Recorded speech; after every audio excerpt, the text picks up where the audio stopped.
welcome to Integrity Matters, where we discuss real life cases involving ethics, integrity, and corruption.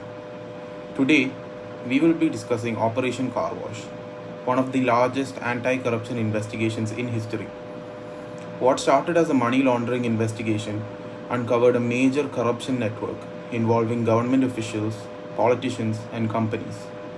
In this discussion, we will explore what happened, how integrity failed, the impacts of corruption, and the lessons we can learn from this case. Before we begin, let me introduce our guests. Joining us today is our ethics and integrity expert, who will discuss the ethical issues and integrity failures involved with this case. Thank you for having me. I am looking forward to discuss how integrity plays an important role in preventing corruption.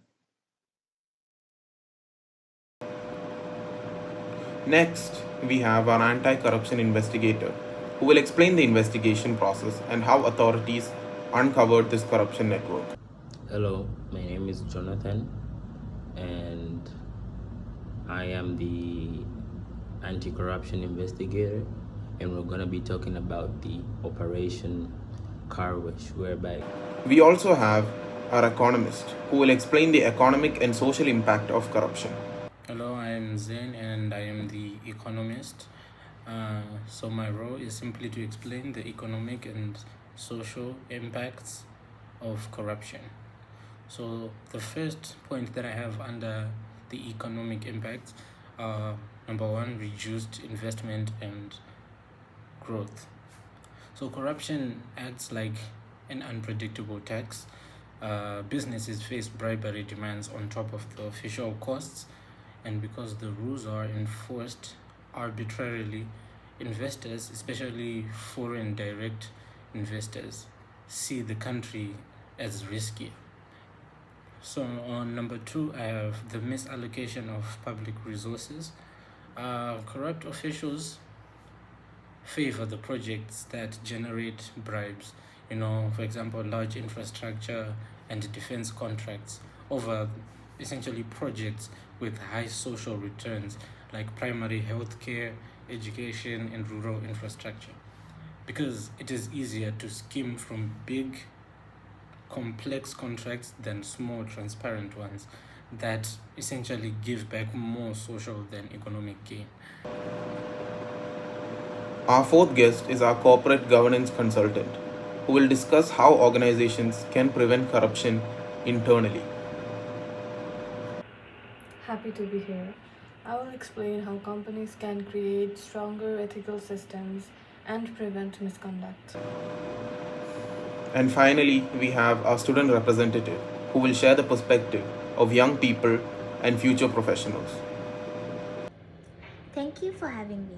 I hope to share why integrity is important at both an individual and a professional level. To begin our discussion, could our anti corruption investigator explain what Operation Car Wash was and why it became such a significant case? So, this was not just one person making a wrong decision, but an entire system involving many people. the Operation Car Wash, whereby in Portuguese, Brazilian Portuguese, it's known as the Operação Lava-Lato. So the Operation Car Wash, it started in 2014 in Brazil, whereby it started as an investigation in money laundering and activities and different activities associating with money laundering. But as it went ongoing, it was known that there was an involvement in corruption, whereby the city known as Petrobras in Brazil, which is an oil-based city, was involved in corruption with the government, whereby they would do exchange with the government. They will give the government enough oil and they will get big contracts from the government. So the company actually increased project costs, allowing them to make illegal profits. They made different illegal profits while officials involved in the receiving of the payment that was done by the government. This investigation actually became one of the biggest and largest public sector corruption cases in the history, and it involved powerful politicians and business executives, or even the government officials too. So the lesson learned is we should be able to know and understand that anyone who is involved in corruption, especially government officials or anyone else involved in different corruption activities, they should be highly taken into coercive measurements, and they should be reported immediately so that we can create a non-corruptive country or anti-corruptive country. So no matter a government leader or no matter the rank that person has, it is very compulsory for him or her to be reported immediately when involved in corruption activities. Thank you. Moving on to the ethical side of this case, could our ethics and integrity expert explain where integrity failed? Can individual integrity really make a difference when corruption involves such powerful people?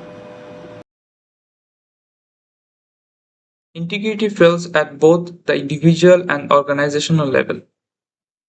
Government officials fail because they abuse their authority for personal benefit instead of acting in the interest of public. Business leaders fail because they prioritize profit over ethical behavior. There were also employers who were aware of wrongdoing but choose not to report it. The main values that were void, including honesty, accountability, fairness, and responsibility. When people ignore their value, occupation becomes easier to continue, and because unethical behavior starts to become accepted within an organization. Many people believe corruption mainly affects politicians. Could our economist explain whether this is true? The companies involved played a major role in this case. Could our corporate governance consultant explain how organizations can prevent corruption? Looking at this case from the perspective of students and future professionals, what lessons can we learn? As there is a common belief that corruption only affects politicians, but in an understandable way, corruption scandals make headlines because of the politicians and executives involved. So visibility shapes perception, but visibility isn't the same as scope. So the economic evidence tells us a different story. The people who profit from corruption are usually not the people who pay for it, the people who pay the repercussions. So small businesses pay bribes for permits, licenses, and inspections, which is a direct cost that hits firms without political connections hardest. So any ordinary firm that does not have any political connections pays the price for the bribes that are paid in the corruption. So ordinary citizens are also affected by corruption.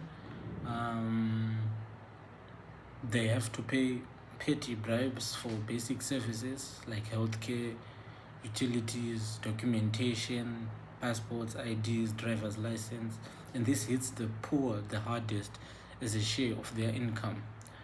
The poor have to compete with the people that are paying for bribes and paying for the basic commodities in society, like national documentation, and if they do not have the money, they essentially lose to the people that are paying the bribes. Also, taxpayer funds embezzled or inflated contracts, meaning there are waste roads, school infrastructure, and hospitals for the same tax dollars. Honest firms and investors lose out to politically connected but less efficient competitors.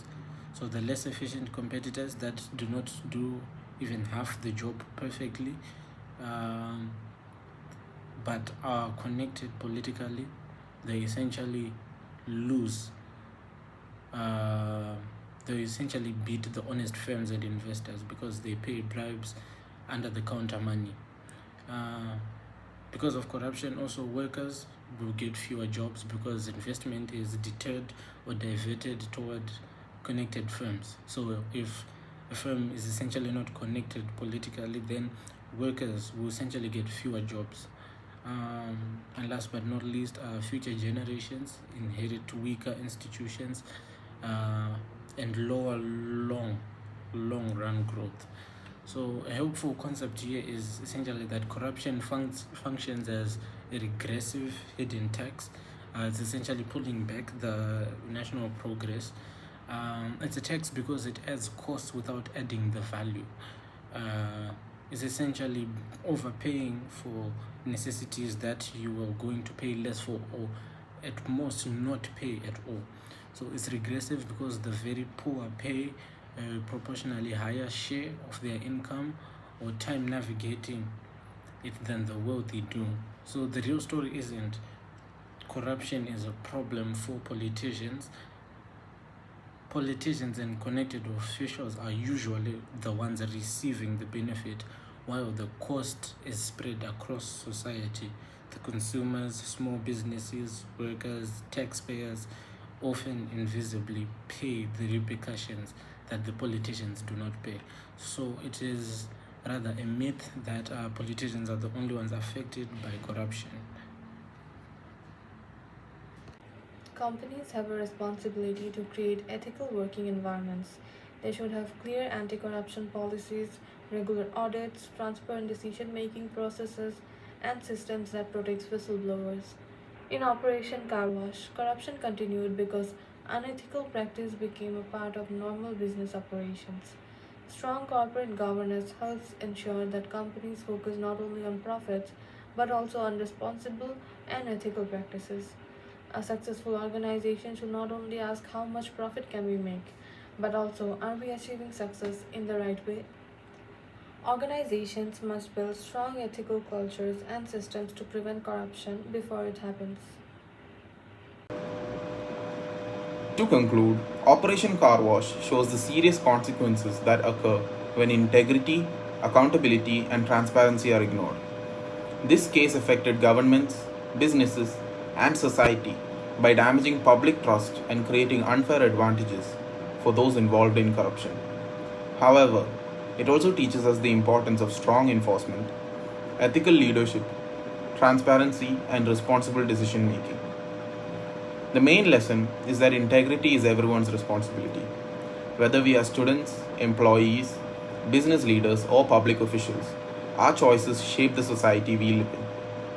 Thank you for joining us on Integrity Matters. We hope this discussion has shown why integrity and anti corruption efforts are important in creating a fair and trustworthy society.